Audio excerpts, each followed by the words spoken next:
Bonsoir Benjamin. Bonsoir. Donc on est après le match en Pro A, donc c'était un match en retard, deuxième match de la saison en théorie, mais on en a joué beaucoup plus que ça entre les deux. Donc contre Caen, c'est une victoire 3-1 qui nous fait du bien. Quelle est ton analyse déjà même un petit peu sur le début de la saison et puis sur ce match de ce soir? Effectivement, donc victoire 3-1 ce soir, la deuxième victoire de la saison. Donc, si je parle de la saison dans un premier temps, c'est pas un bon début. On espérait avec l'équipe qu'on a donc faire un meilleur début.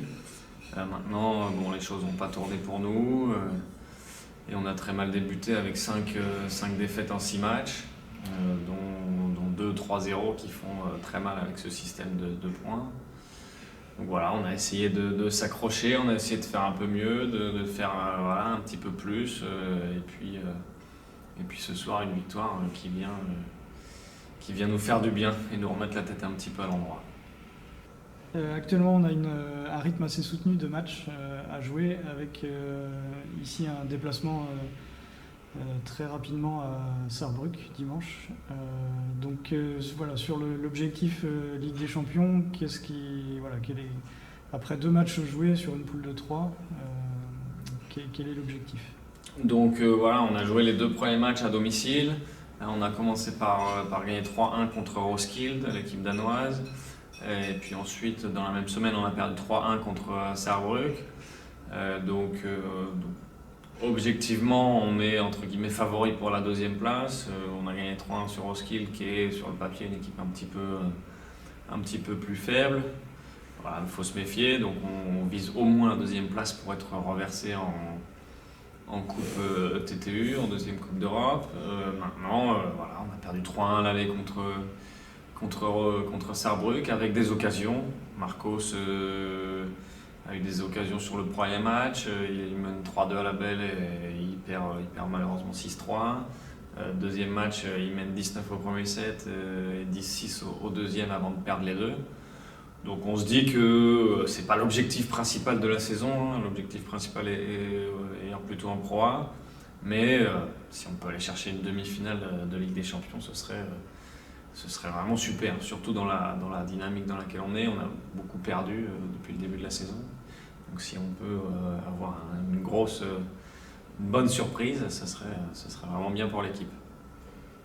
Et je vais parler de ta deuxième activité, je dirais, avec le club, la troisième étant joueur aussi, donc en fait ça fait 3 activités, mais sur la deuxième, sur l'académie, est-ce qu'il y a un petit bilan à tirer sur le début de saison, comment ça se passe? Donc sur l'académie, je trouve que le début de saison s'est plutôt bien passé.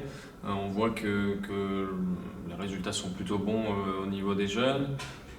Certains avancent au classement, gagnent des matchs aussi en championnat par équipe qui sont intéressants. Il y a des améliorations aussi techniques, donc je pense qu'on va dans le bon sens.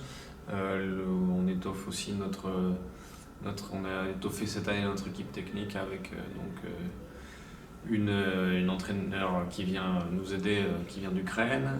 Donc je pense qu'on améliore petit à petit notre centre d'entraînement et puis je pense que ça profite aux jeunes et puis on le verra ce week-end aux individuels, mais on espère que les résultats seront bons, en tout cas à la hauteur de leur investissement.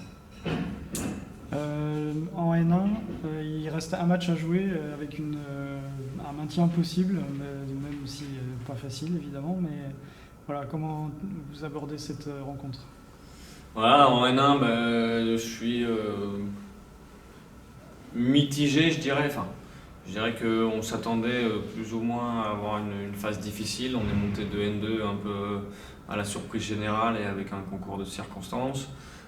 Mais avec des jeunes qui ont aussi mérité leur montée. Ils sont allés chercher des gros matchs des moments venus. On s'attendait à une phase difficile. On a perdu les 4 premiers matchs. Avec du bon et du moins bon. Il y a eu une défaite un peu frustrante où je pense qu'on aurait pu faire un petit peu mieux.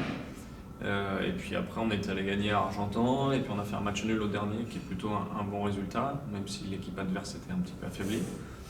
Et donc on se retrouve en position de jouer le maintien au dernier match, ce qui est bien au vu de la phase au final, puisque ça va permettre aux jeunes d'avoir un match très intéressant en N1, en espérant aller chercher le maintien, évidemment. Maintenant, si on descend, faudra que les jeunes montrent qu'ils ont envie de revenir à ce niveau-là, et je pense que ça sera important pour eux d'y évoluer. Au pire des cas, si c'est pas en janvier 2023, il faudra que ce soit en septembre. Merci Benjamin. De rien.